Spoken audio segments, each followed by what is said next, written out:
Hello, hello, hello. It is Thursday, and you know what that means? It is the ReSeller Show. I'm your host, Brandon Zier, back at it again with episode number 2. For those who aren't, noticing my YouTube channel, I do post these on my YouTube channel. So today we do have a guest, and I'll explain him in a minute.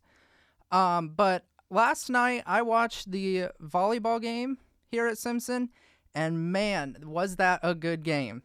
We won 3-1, so good job, Simpson, for beating Central Dutch. Basically today, my guest is Horizon Picks. You can find him on YouTube. He has some auctions that he does. He's a big comic book collector, I know that. That's one of the topics we will be getting to talk about. So without further ado, let's give him a call.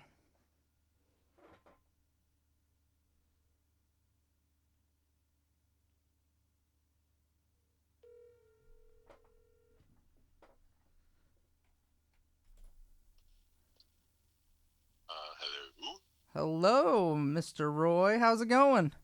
What is up? Is this Brandon? Yes, it is.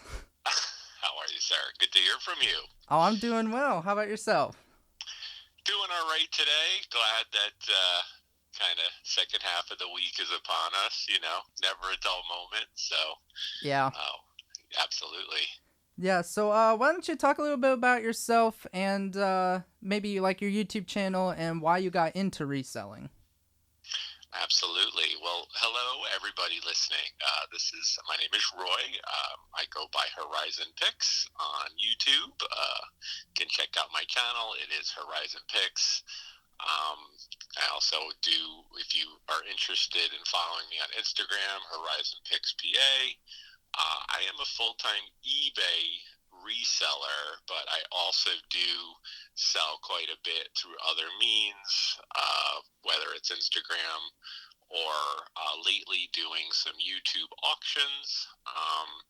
Been doing reselling for quite some time, kind of from a family of pickers, as it were. When I was a little boy, did go to the flea markets and such with my parents. Got to kind of walk around and just see the people, doing auctions. Back then it was a lot of auctions kind of amongst flea market tables and such, kind of crazy, and it was exciting to see that. And then just kind of, I've always been a collector. I did go to art school. I have an art degree. So comic books and comic art. My brother is also a very, very talented artist.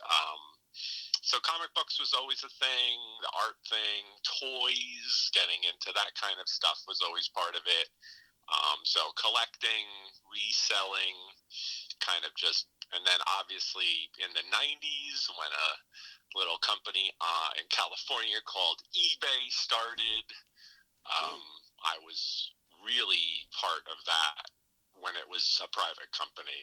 I've been doing selling on eBay since the mid-90s. Wow. So, yeah. so yeah. And then, I graduated, I got my art degree, and then I went and, the internet was booming then. I did a lot of work in corporate. And then kind of, honestly, a couple years back, I kind of burned out on that and kind of cut the cord and went full-time for myself, doing the full-time eBay. And then, I've learned a new term, solopreneur. So I think that's kind of an interesting fit.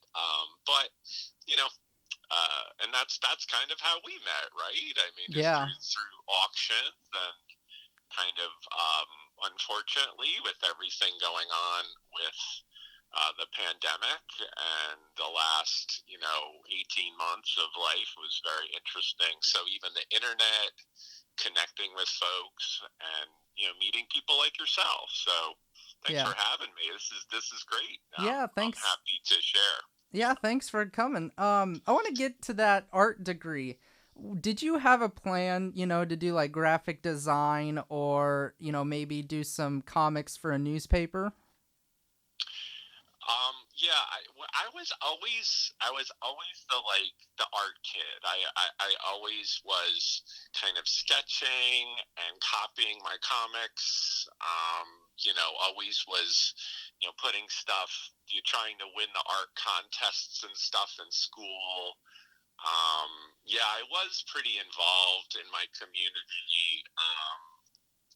So yeah, and that kind of just from an early age, I think I always wanted to just kind of I'm going to be an artist. I think that's what I want to do, and everything was driven towards that.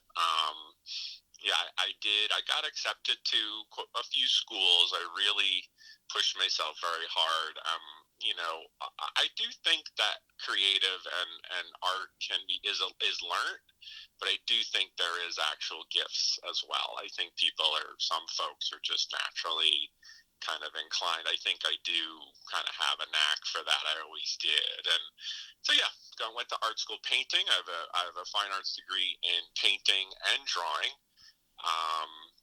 And then right when I was at the end of senior year of college, the internet was really starting to come up, and computer graphics was starting, and I took everything I could, and that just kind of lent itself. My creative background led itself to a digital background, so it's then kind of doing more work with companies and websites and design work, and I was pretty successful with that. But then I kind of burn out on it, after a while. So it's been through kind of some ups and downs of the career path, but I've always kind of just tried to do what I want to do, and I think what I'm doing now certainly is a lot more creative. Yeah, and with the technology, it's crazy how far we've come to all this brand new technology and modern technology and building robots and stuff. It's already like, well, what are we in 2021? And it's like robots are gonna start to take over supermarket jobs. I mean, it's the technology today is just crazy. Yeah. No, you can go ahead. No, I think to your point, that there's what I call a low barrier to entry now, right? People can quickly jump into technology in a new way that I don't think that was as easy in the past. I think that especially with something like whether it's eBay or even like a YouTube, I mean everybody's got their phone now. It's amazing. The phone in and of itself is just it's so different than even 10 years ago. I mean it's amazing what we can do now. Yeah. And it's like, for us as resellers, the only way you could really resell is either through an antique shop or through a garage sale until eBay came along. And then all of a sudden, all these different platforms started coming along, and before you know it, there's multiple places to sell. Yeah, absolutely. And I think that now in the now, right, the video, the live video aspect. I mean, I also think that it might have to do with people cutting the cord on their cable, right? I think people just not wanting to do regular TV and turning to the internet, and then it's like, okay, well, I'll just watch these channels on YouTube, or it's live and you can interact with it. It's pretty powerful stuff when you think about it. Yeah. So when you go sourcing, I'm guessing I know what you normally go for right away, but what is your niche? Well, yeah. When I go, the main place I have is Flea Market out here. Out in Pennsylvania. There's so much out here. I always joke that if you ever see the show Antiques Roadshow, like 9 out of the 10 professionals are usually from Pennsylvania. But yeah, I mean, I really my expertise is really in toys, vintage toys. definitely something that I've always done. But again, I sell a little bit of everything. I think as a reseller, especially if you're wanting to have regular income, I do think diversifying, what you're buying and what you're selling is a good thing. I think if you can do one niche, but I think that, it's easier to spread it out a little bit among different categories if you can. So that being said, when I go to the flea market, yeah, I'm definitely eyeing up the toys because that's something like, my eagle eye can spot, right? From if you do it long enough, right? I mean, Brandon, I know you could probably spot this or that in a tray, right? Oh, yeah. Mile away. So, right? So then it's like, okay, I will maybe spy that, and then I look around. Oh, maybe they have a nice hoodie, or maybe some, plush, stuffed animals, or stuff that I also like, or even video games, stuff that I know that is collectible, and then I will always try to, bundle it together and make a deal. And, as a reseller, it's like, I may pay a little bit on this, but then at the end of it, when you buy the big pile with my, big IKEA bag that I have sitting, it kind of washes it through. It evens out. But I think the flea market's just like the number one spot for me. Yeah. For me, yeah, I mean, pretty much flea markets, because you can find some great deals. And do you mostly do like bundling, like if you see one item on a table and you want it for a cheaper price, do you go ahead and find other things in that booth and bundle them? I do. I go to the flea market so often that I kind of know, everybody that maybe hears this probably has like a path that they take. I'm not superstitious, but it's like when it works, right? So when I go, I kind of have a way that I like to go. Mm-hmm. And then I see the certain sellers, they know me. Because I'm a repeat buyer. And again, anybody out there, just like be friendly, be persistent, be consistent. And I think that's, they know me and they go, hey, Roy, oh, hey. And then they might even have stuff set aside. But to answer your question, if it's a seller I don't know, like they're just a one-off person for that Sunday, right? They just came out almost like a garage sale.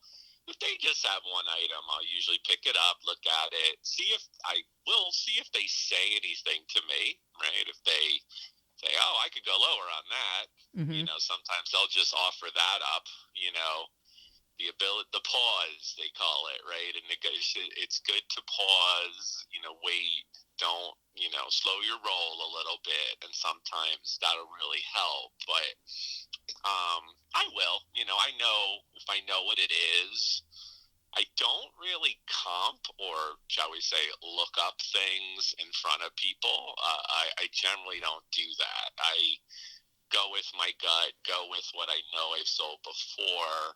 And if their price is off, I will usually say, will you take X for this? Yeah. And, and if they say no, I will just kind of put it down, or I may do a quick glance and go, is there something else, like something that they don't care as much about, and I do, and then pair it and go, how about this? And then if they say no, then it's usually a walk away, but they're just different tactics to, the flea market, and kind of, it all goes into like selling techniques and stuff, right? You probably do that, Brandon, right? Don't you? Yeah. Right. I mean, the worst thing they can say is no. Yeah. And sometimes, honestly, if I find one item and maybe they're a little tight, and if I kind of like what they have, I might go, well, how much for all of this? Yeah. And then they may look and go, oh, Okay. And then you can back off from that and go, well, how about this piece, the one you originally liked, and then grab one or two more, and then, all right, well, he's serious, you know? Yeah. Yeah. What is the best thing that you found at the flea market that you shop at? Well, I have the one story that I really like to tell, and it's crazy, but it happened, and it's one of those things where you really have to just always go with your intuition when you're out there.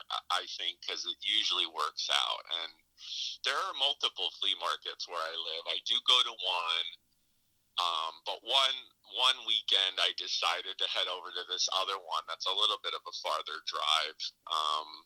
But it's a little bit more out here. We have what's called the Pocono Mountains. So it's like ski resorts and a little bit more rural. And so the flea market carries, you can get different types of items there that you can't get at other spots, like cool fishing gear and hunting stuff and things, because it's more rural. So I went out and basically went over, and same like I said before, I found another seller that I knew. He had seen me at an auction in person, and was like, "Hey, Roy, what's going on?" And I kind of went over, friendly, and we had some stuff and just said hello. And I always, like to support other sellers. And generally I will pick up something from them, as a patron, as a way to kind of say thanks, give them business, and maybe there's always something for the future. So I always will try to do that. I think that's really good business, especially if the item is something you can resell, and it's win-win for everybody. So I ended up buying, I believe it was an airbrush set with a little compressor, and the compressor is pretty heavy. It was on the ground, and I looked down, and I bought it, and I went to pick it up, and in the dirt was laying this, it looked like a credit card.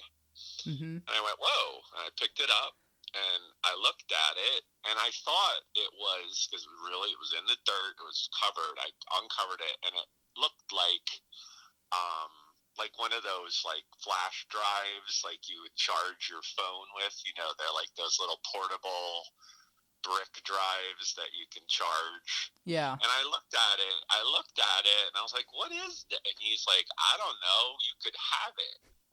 And I went, all right, well, and it was dirty. I threw it in my pocket, didn't think much of it. I get back home, dust it off, clean it off.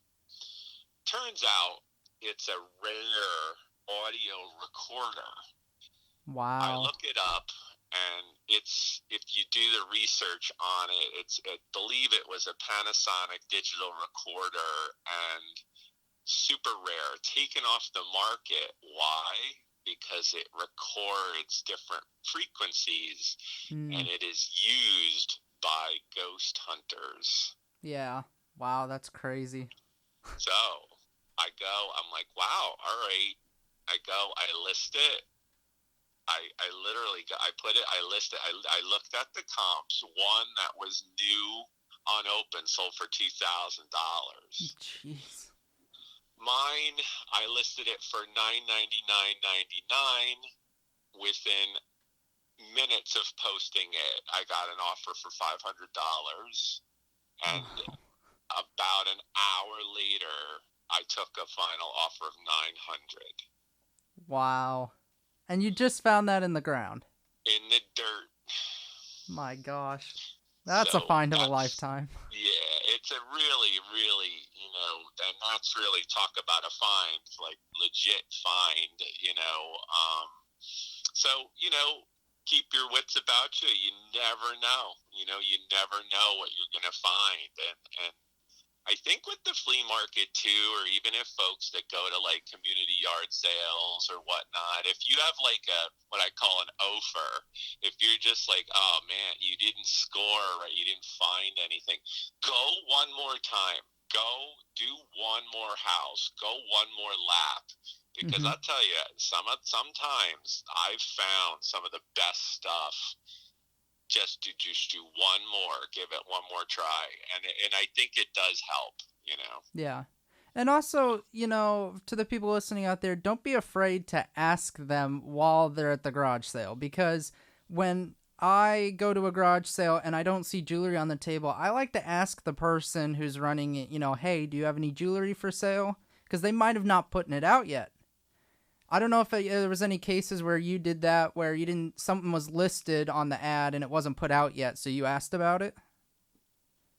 Oh, yeah, absolutely. I think folks, I've had yard sales where I was like, oh my gosh, I forgot this, or, a lot is happening. And I think people sometimes, forget that having a garage sale, yard sale it's a lot going on for some folks and some effort. So it's like you're kind of catching them in that moment, right? So Mm-hmm. I feel like, and I'll say, definitely, kill them with kindness. Be friendly. It works. The big thing for me to what you're saying, Brandon, is that yes, certainly ask. Like, hey, is there any? I will say, especially if I've already bought something and they have that confidence to say, hey, you know what? I buy all kinds of things, or oh, I'm interested in this. Like, do you have anything else that you would consider selling? And a lot of times, yeah, they will bust out another, this or that, or even something even better, you know. Yeah. But yeah, and sometimes too, I think that they get that confidence, and then they're like, okay, well, maybe they'll take your number. I mean, that's another thing too, is obviously Mm-hmm. business cards are important, right? Hand off, hey, give me a call, and I've had that happen where I've had full, I'm Horizon Picks, but the whole Picks thing is American Pickers, right? The whole Yep. going into like an estate, just like the show, right? So Yeah. it's going into a state and an estate, and going basically whatever you want, and that's optimal, So that's really I've had that happen, based off of a garage sale, gone back a day or two later, and they're like, oh, here's all this stuff. What are you interested in? I mean, it's awesome. Mm-hmm. Yeah, with the whole confidence thing, some people, when I go to a garage sale, they look at me like, "Oh, you're just a kid," Like I have to buy something first in order, I have to show like my money in order for them to actually sell me something. Right. Yeah. Well, I think that'll also come with your experience and perspective. I think that as you keep doing it, um, and just the way that you handle it, and I could see your point, but I think that is like, again, just be friendly, Mm-hmm. let that roll off, and at the end of the day, your money's just as green, right? So, Oh yeah. yeah. So, answer this question. When you go and make an offer at a garage sale, do you let you make an offer first, or do you let the other person make an offer first? Well, it depends. I generally, when I roll up to, like, if you say flea market or garage sale, I mean, you really want to, again, that pause, right? Like, I will try to be just very calm about it, and not really, again, you're almost like you're a gambler, right? You don't want to show all your cards per se.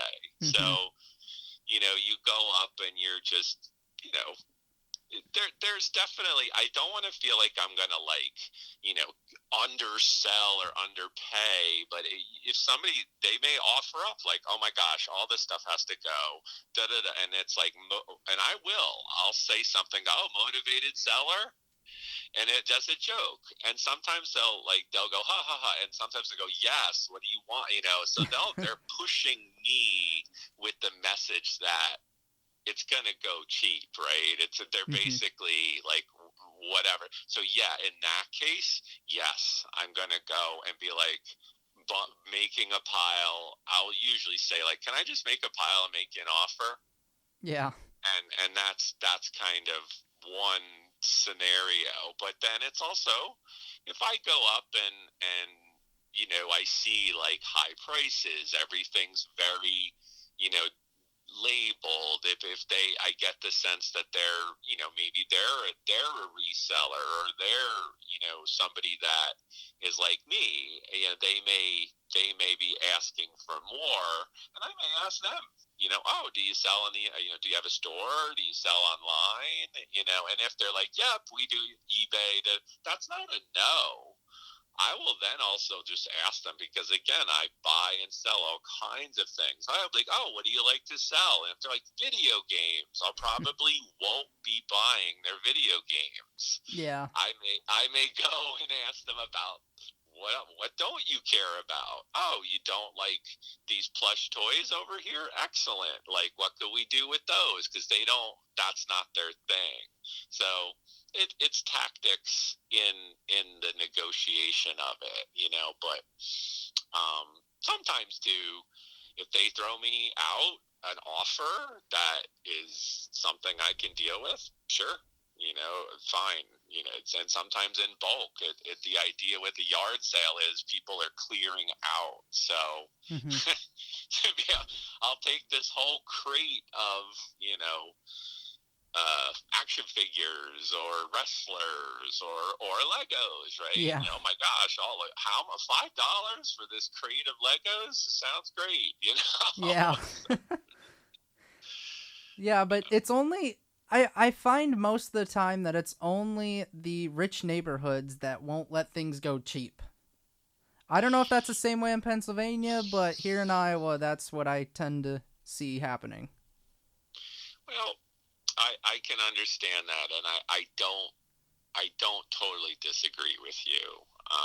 I do think that the level of what I would say the evenness or parity of what people want to get, or right perception of value, Mm-hmm. is interesting. When you start, you use the air quotes rich people. So if we're talking, if we're talking different levels of income, there's some interesting details around why people think this or that is worth this or that, so, and the internet, right? I don't know sometimes if the internet is specifically with yard sales, garage sales, etc., is helpful. I bet, have you ever gone to a yard sale and the person has printed out the eBay solds? I mean, not a garage sale, but a church sale, definitely. Right? Yeah. Isn't that's a little like, wow, look at that. I mean, the expectation, I think, for like a church sale is sub $10 items. Mm-hmm. I don't think I'm going out on a limb there. Except, but then, except furniture. Sure. But I think, like, yeah, going and I've gone to people's, walked up their driveway, and it's just like Post-its of worth this on, the eBay, asking this, and you're like, wow, but I think it's, again, that barrier to entry. I think people now can get the app and look at solds and just have a general idea, but we both know, Brandon, that the market of eBay or Posh or Mercari and the street value are totally different. Yeah. Oh, for sure. So, going into your comic book collection, I'm sure that is pretty big by now. What is your most prized possession comic book? Funny you should say that. The comic in question, I think it's my most valuable. Well, value again, we're talking perception of value. The one that I think has the most dollar value that I own at the moment is a certified Amazing Spider-Man number 300. It's what we call the slab. It's certified 9.4, and it is the first appearance of Venom. Wow. And the movie, I think, hits today, if I'm not mistaken, the new Carnage Venom movie. So that is smoking hot at the moment. So I'd probably say at the moment that might be my best comic. That's easy to look up for those that listen to this. Yeah. I won't say, but I did. Let's see. I do have I sold yesterday. I did sell. This goes into my one of my most coveted. I sold yesterday a certified Teenage Mutant Ninja Turtles, the second issue, the actual second of all time first print on the eBay. Big sale for me. Happy with that. But that wasn't one that I got that in the 90s. It's not from when I was younger, but I do have the first copy of Teenage Mutant Ninja Turtles number 1 ever, and I have it signed by Eastman and Layard. I met them when I was quite younger at a comic convention in person. It was free when they signed it, because that's what comic conventions were like back in the day. And it's my most prized comic, that by far. Yeah. That's definitely a prized possession right there. Yeah. Turtles, Teenage Mutant Ninja Turtles they ain't going anywhere. They're super popular. They're decades old now, so I think that's just like Lego and Pokemon, they're decades old. Yeah, Brandon, like that, again, not to nerd out for a moment, but that first, I know enough about Lego, but that first yellow castle set, mitten box, you know what I'm saying? Oh yeah.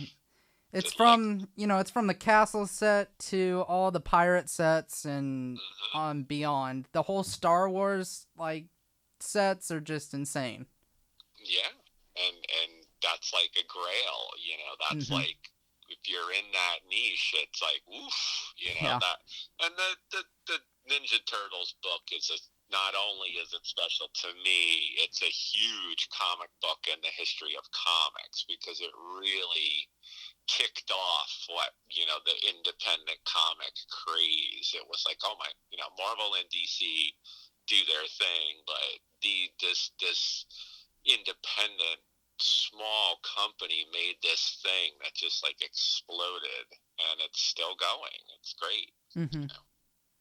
Yeah. So you've been selling on eBay since the 90s. Am I correct? Yes, sir. Okay. That is correct. So I'm sure you've had, your dealings with positive customers and negative customers. What is a way or a strategy you deal with negative customers? Well, with negative customers, I think that, I did just a little segue. I have done in my creative, and even as a side job, I did do some customer service work, and I was I managed a call center at night for side money in my 20s, and again, using my voice and being nice and talking to people on the phone. But I do think that lends itself to this, right? This ability, listen, that the person wants to be heard. So it's always that negative when it comes in. You listen, you ping pong back. Brandon, I am so sorry that X, Y, and Z happened. Yeah. That must be X, Y, and Z, like frustrating, annoying, right? Like you're sympathizing with the customer, right? And then my next line would be, giving them reassurance, right? I take this seriously, and we're going to do this. You're going to take action on what has happened. Mm-hmm. Whether it's the darn post office, and we're going to look into this, or even just to say, here's the information. You give them the tracking, you follow up, so that's really important, because I think sometimes we live in a very reactionary society at the moment. Mm-hmm.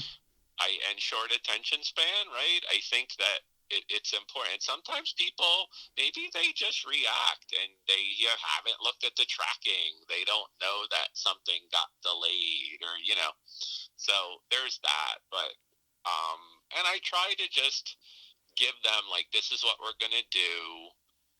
And I always use the ping pong, so back and forth. So then I will leave it like, let me know if you have any questions. Mm-hmm.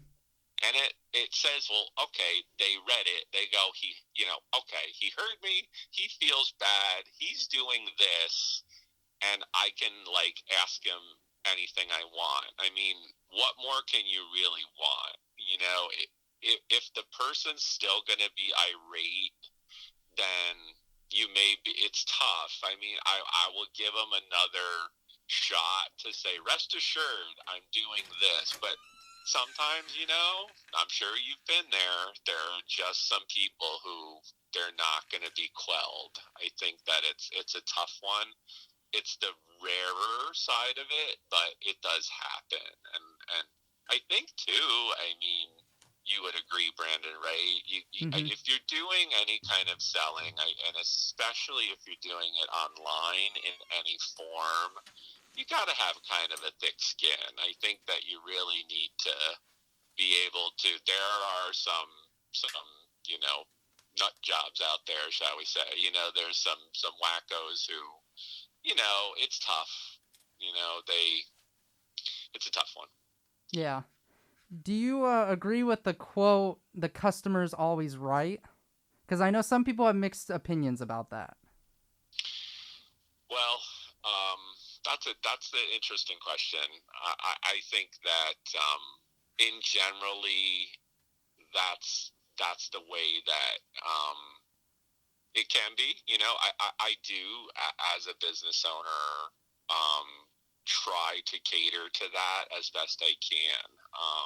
I think when you're talking about eBay, it is very buyer focused. I think that there's a lot that the buyer has in their favor, and the seller it's a tough one. I think that the seller, we just do the best you can, do your diligence. And I think if you get a tough one, I think if you get a tough customer, do the best you can, and then we have a block list. And that's kind of that last resort, unfortunately. But it happens. I mean, it's no different than if you had a brick and mortar store and you have a difficult customer, you resolve it and you say, hey, I'm not gonna do business with you, but Mm-hmm. you try. Yeah. Do you have any advice for people that want to get into reselling? Any young people listening out here that want to become resellers? Well, I think that I definitely think that the two things is sell. If you're interested in that, start by selling things you already have, if possible. So you're not really putting money into items. And start slow, start simple, but also sell things maybe that you're passionate about, because it will show. I think if you really like the items that you're selling, even if it's not something you want to like keep, I think if you really think, even if you really think it's cool and you show it, it will show in your listings. I do believe that. So that's kind of my two tips: is what you have already, if you can, and things you really like. And you know what? If you do start to buy things, maybe start slow. And there's this saying is buy what you like, because if it doesn't resell, you can keep it, or maybe it's something that you're cool with, and it doesn't really, you're not stuck with it, right? Yeah. Yeah. Well, that's some great advice to the people that are listening out there who want to become resellers. Exactly, start small and find your niche, basically. Yeah, and I think that you know keep it simple. I think that it's also when you're dealing with reselling, you have, there's an old saying, you either run out of money or you run out of space, right? So it's, those two things are important, but definitely if you're really serious, you really like it, and you want to really start to make some side income, have a plan. Make maybe it's, you have a shelf, maybe you have a small little closet, maybe you have half of a garage, I don't know, maybe you have a storage space, and plan it accordingly, because the growing pains of it, it's tough. You don't want to hit a spot and go, uh-oh, what did I do? I did. I mean, just to share a little, I mean, when I left my job, I did kind of ramp up into full time, and that meant moving stuff around my garage, kind of revamping where things were going to go, and being able to say, okay, 2 months, 3 months from now, I'm going to be at X, and I can accommodate, this type of stuff. Yeah. So. Who was your influence when you were reselling? I know most of your family, I guess, was into the buying and collecting. Sure. Yeah, my late mother, certainly, she's very creative. She used to do a lot of like floral arrangements and crafty things. She would go and get, make wreaths and things for the holidays and such, and she would kind of make them very kind, almost like an Etsy kind of creative Mm-hmm. person. And she would sell them at the flea market and stuff. So she's definitely an influence. My one sister can make jewelry. She sold stuff on Etsy herself. So they're definitely influences. But as far as online, I think we had spoken about it, Brandon. I mean, I was involved with YouTube a few years back when I was still working, and I was really kind of just checking out the platform. Um, but I really was. There's really a few of the resellers that were on YouTube, and I followed them. I watched them. I learned a lot from them.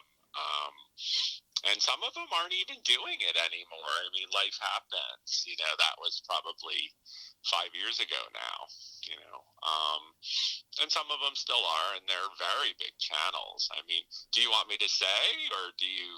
I Is this mean, is? if you want to say what channels influence you, sure, go right ahead. Oh, okay. Okay. So yeah, basically there were a couple. The main one of the main channels was the Golden Finger Picker. He used to be in Florida. I believe his name is Chad. Very, very cool. Got to kind of just really enjoyed his content. Another one that he's still going strong is Lonnie Garage Flips. He's a full time reseller. Very similar items to some of the things that I sell. Mm-hmm. He's also connected to John, the Cincinnati picker. Definitely have bought and communicated with him a while back. Great guys, excellent content. So that was, yeah, Garage Flips and Cincinnati Picker. But obviously now too, I mean, a huge influence. And I believe how I met you was through Cajun Roots Reseller. So he's definitely a big influence, especially now. Johnny Mm-hmm. and his show and the initiatives that he does, and kind of definitely made a huge impact for me recently. Certainly in the last few months, that's for sure. Yeah. And on YouTube, it looks like you found your own little group to hang out with Collecting Chaos and Patrick Murphy and this whole little group that you guys started. Yeah, it was interesting how that came together. Having doing some of the auctions and having some success selling on the lives on other people's channels, I was interested in figuring out how to, what can I bring on my channel? And as an artist, I always want to put out good content. I'm not somebody who kind of does a half effort or wings it. I'm definitely somebody that tries to have a plan, at least a basic framework to follow. I try to do that. And then I met Collecting Chaos in another auction, another fellow's channel that I was doing some modding for, or just in the chat, basically keeping track of with comic books. So using some of my expertise to go into the FeeBay and getting all the information on each lot for each seller. Marvel, Amazing Spider-Man, number 300, art by Todd McFarlane, Venom appearance, etc., etc., near mint condition, all that information that people need to kind of have that confidence to bid. And I learned how to do some of that stuff through that, but we wanted to get more involved with that particular channel, and it just didn't look like that was happening. And Collecting Chaos and I discussed, and that was when we decided to start to come out with, he says, he's a real, kind of comics guru per se, and I have my expertise with the toys and collectibles and whatnot, and so we started to collaborate, and then we met, Mr. Voice there, Patrick Murphy, and shall we say the rest is history. I mean, the three of us really, I think, have some synergy and get along, and very different aspects to all three of us. And then we're obviously added on Miss Kayla Treasures Noir, doing the, merch and cosplay, and she's just awesome. And, it's been great. Yeah. Yeah. Well, you got any other comments or questions at all? No, this has been great. I really appreciate you having me on.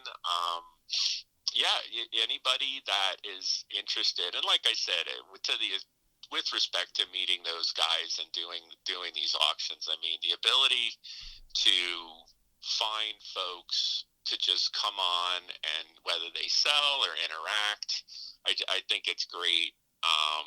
Certainly we do want to get back to some of the talk shows, and whether they're toy related type stuff.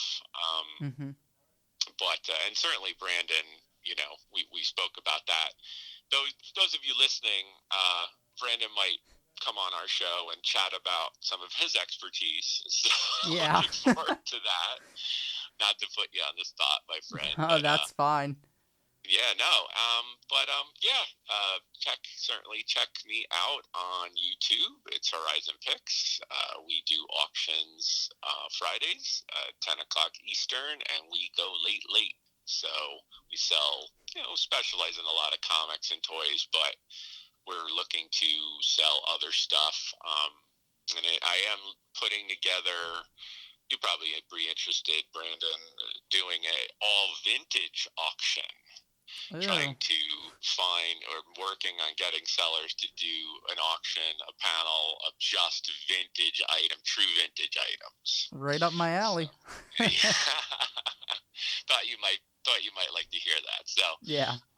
TBD, putting that together. I think there's definitely some interest in that, and especially with we're almost in the fourth quarter. We're right at the end of September, right? It's almost here. So. Yeah. So one last question before we go. What was your buying and selling experiences like with the whole pandemic? Wow. Good question.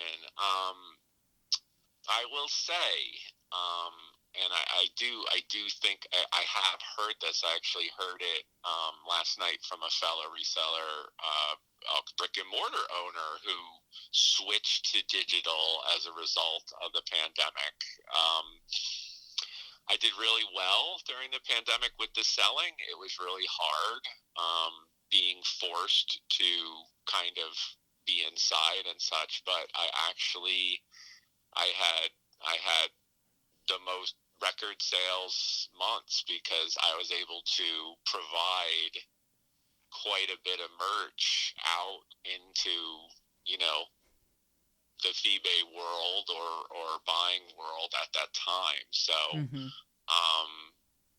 it was certainly profitable, albeit difficult and exhausting. But I certainly did make some income because just again not spending, not going out and buying because we were locked down for quite some time and so forth.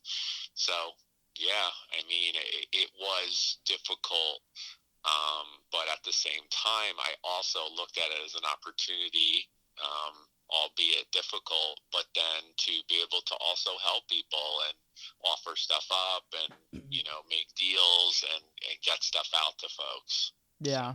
Was your flea markets open during the pandemic? No.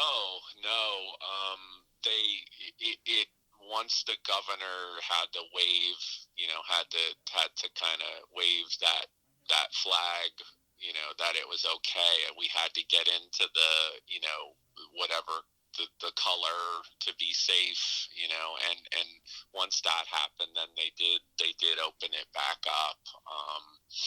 But yeah, it was a little bit, you know, it was certainly scary for a moment there, you know, moments just this like, it's a tough one, you know, that's what made it so tough, you know. It's like you're forced to like not be social, right? It's a tough one. Yeah. You know. Well, I want to thank you for coming on to the show today.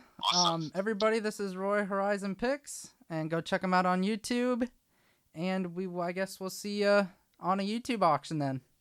Yeah, sounds great, Brandon. Thanks so much, guys. Have a great day. I appreciate you having me. It's been awesome. Thanks so much, Roy. All right. Take care. Yep. Bye. So, guys, that was Roy with Horizon Picks. I want to thank him for being on the show again. You know, there's so many different options into going into reselling. And like we discussed, if you're just starting out, start small. Don't, you know, get so involved with the reselling quite yet. Make sure you start small. Find your little niche. You want to make sure you find that one thing that you collect or you know about. So like if you know about clothes, maybe it's awesome to sell clothes. You know, if you know a lot about books, maybe go do some book finding at libraries and stuff. Before I go, I want to say again, congrats to the volleyball team. I watched that amazing game. We won 3-1 against the Dutch. So other than that, this has been the Reseller Show on 88.9 KSTM. Your host, Brandon Zier, and we're signing out. Have a good day.